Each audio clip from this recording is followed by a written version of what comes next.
Alright, so we're gonna review JERTECH Victory CT4-01 401 union pitch.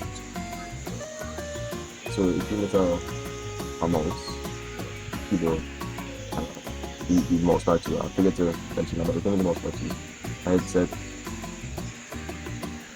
yeah, it's all LED. The mouse has a 1600 dpi capability. Anti-ghosting apparently, but we ain't too sure about that one.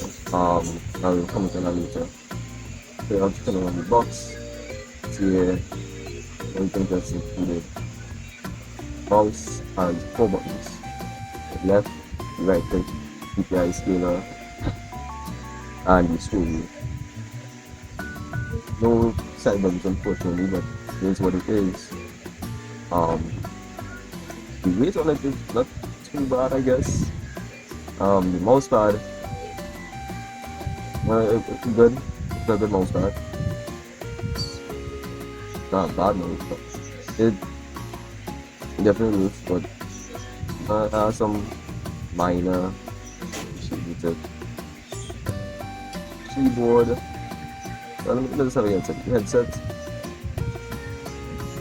If I can figure out what the keylines mean, I'll have to tell you what impedance is opposition to the flow of alternating current. Okay, so I did some research on impedance in headphones, also because it doesn't really tell you, like it's not a determining factor of the sound quality. Sensitivity would be something that'll tell you a lot more. You know, so I found this thread on Reddit, and this comment kind of easy to understand. Basically, impedance is kind of the resistance or the AC current, but a bit more complicated than that. But to kind of sum it up, generally higher impedance is better, but it's not the rule. And that all the headsets will more so have it because they were used in professional mixing sets.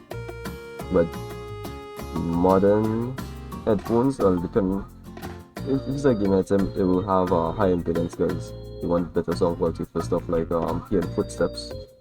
But if it's like a general, like mobile headphone or headset, it will have lower impedance. Yeah, that's basically it. There's also this other comment that I found on Reddit, where this guy goes into much more detail, and he just kind of says that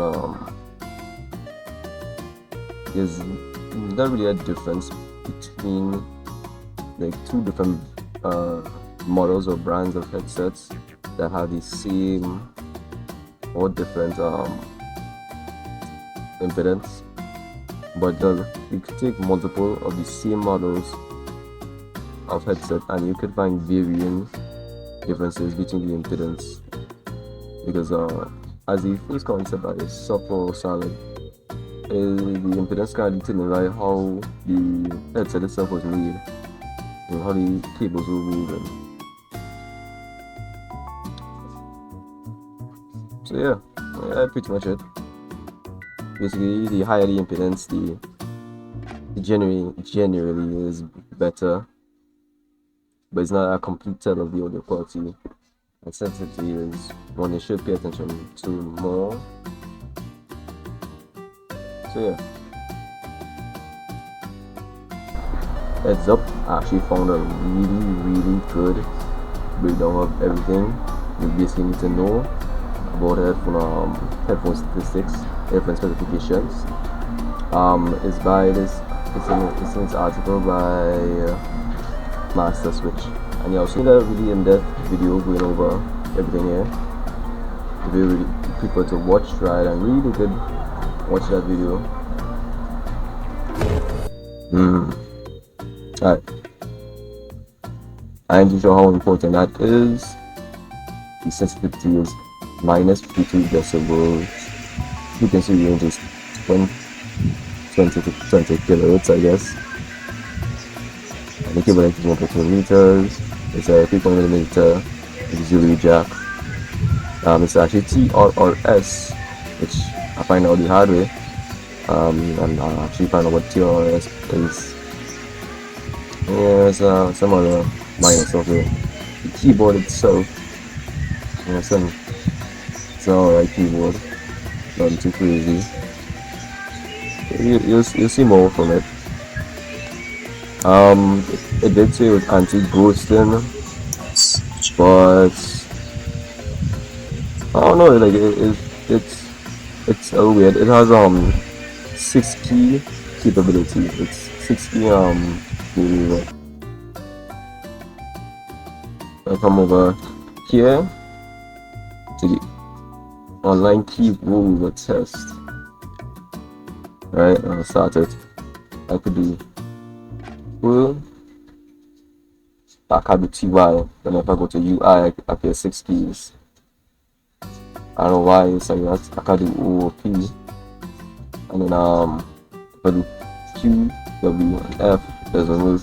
And just to show you here, E, R. See? So if I do F, then I will can. And then we need to register the keys correctly. Sometimes it would, and then it I kind of let go. You see right there, it registered all the keys for like a split second, then it registered it.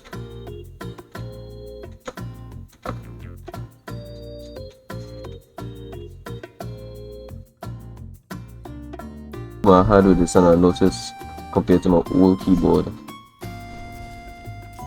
because when I would try to play certain games, it just wouldn't work. It would, yeah, like I'll pop a clip. So that is one thing there, but it was only like $300 for this whole kit. So here's the mouse, nothing too crazy. It felt a little weird in my hand when I first got it. It has the classic fading lights, you know, blue, green, purple, and green, red, and blue, green. Right. It has the DPI scaler here, which I'm not too much of a fan of because of how it is. If I go and get my other mouse, I'll show you in a second here. Here's the mouse pad. I don't know why they had to put key mouse pad in big block letters. Like, yeah, we know, you can see it. And the actual shape is kind of weird. I don't know why they went for the like boxy type. Well, not boxy, but the corners are weird. I don't know why they didn't just go for like a rectangle or a square. Whatever. And here's the actual keyboard. That looks nice. The only thing is the lights do not like the mouse. They fade from color to color. It's just one singular color. Of course the full keyboard, but it fades from red to green to blue in certain sections. Like, it doesn't fade like the mouse does. It stays at one color throughout the whole thing. Which isn't crazy. Yeah, no, just something like that.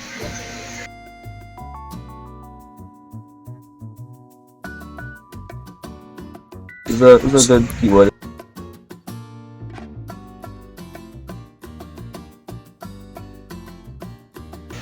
Right, so here's my mouse, and here's my old mouse. It's a Bugha gaming mouse from Rollover, and it's a little lighter in weight compared to the other one. And what actually happened to this is the optical light on it broke, so it only worked for like a few seconds, and it would stop working and stick where it stopped. But yeah, as you can see, it did have 2 buttons, but some broke out. And that's one thing with the new mouse here that it doesn't have, you know, these buttons here. You could bind to your keyboard using X mouse. And right here, see that she has DPI scalers. they could click the bottom one right there, to decrease the DPI, and the top one there to increase the DPI. But compared to this one, is one singular button. Yeah. But all in all, it's a decent mouse. The JERTECH mouse. The Bugha one is actually pretty good for the price, and it's like 170, 175. It does feel a lot more comfortable to hold compared to the JERTECH because of how jagged edges the JERTECH has. I don't know why, for the type of design. Yeah, I love the headset. And as I said before, it's a 3.55mm auxiliary jack headset, and it's TRRS, which I'll talk about a little bit later. Normally I have USB headsets like this cool one I have here. In a second. But the sad thing about having the TRRS headset is my motherboard is actually a TRS. It's kind of old motherboard. It's a ESRock A520M HDD. So here's the JERTECH headset. See, it's a TRRS. It has 4 metal rings. And if I remember correctly, it's for left audio, right audio, grounding, and mic. First metal ring, the first metal section at the actual top right, the actual end is the left audio. One right after is the right, grounding, and then the mic. So right here you can see I actually have a TRS cable, and how these ones is just like the TRRS, but instead of being left, right, ground, and in mic it's just left, right, and ground.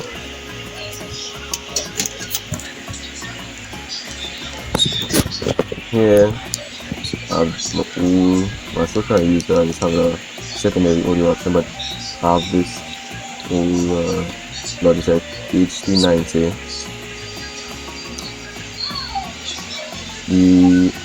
I like the audio for this because it's kind of loud, like it has a lot more range. It's kind of comfortable. The only thing is, I don't know if it's just for mine, but the mic itself, it stopped working, and it would cause my audio to cut out. And I said this is the USB, has a USB 4 instead of auxiliary. But right here is the audio controller. It's used the mic, and to mute the mic or to increase the actual audio, increase or decrease the volume of the audio in the headset. Yeah, there's the mic if you want to put out usual thing.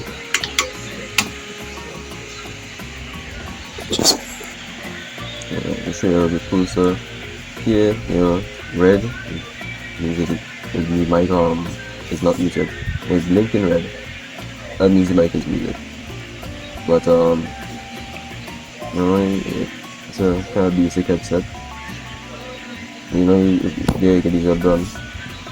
Just really quick. Right, so right there, top, they could increase the audio. They could decrease it. The only thing is that increases there, I take the dust out. But it is what it is. I'm showing you right here. There's the button to decrease. Revolutionary, life changing. Here the JERTECH headset, you can adjust it just like you see every other headset. And here's the mic. I can't even tell you how good the mic quality is, because as I said before, the mic on this it was pretty good, especially if you use some OBS filters to have some noise cancellation.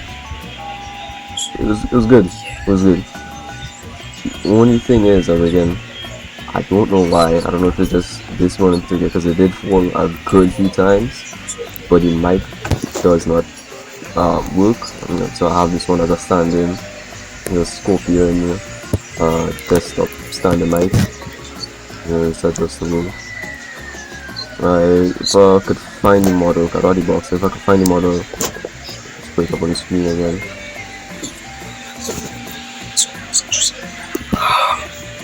Yeah, in general, that is the whole thing there. All that, the keyboard, the mouse, and the headset, and the mouse pad, all cost $300. Okay, so this is the headset controller for the headset, the JERTECH headset. Just like the H390, the Logitech H390, it has a mute on the button for the mic, the Apple switch instead, and also has a volumetric knob. I like this one more than the H390, just because of the fact that it's a little cleaner, a little easier to do. The JERTECH headset is much nicer made. It has better materials. The leather and all feels nice. It's not feeling like the H390. It's not yet.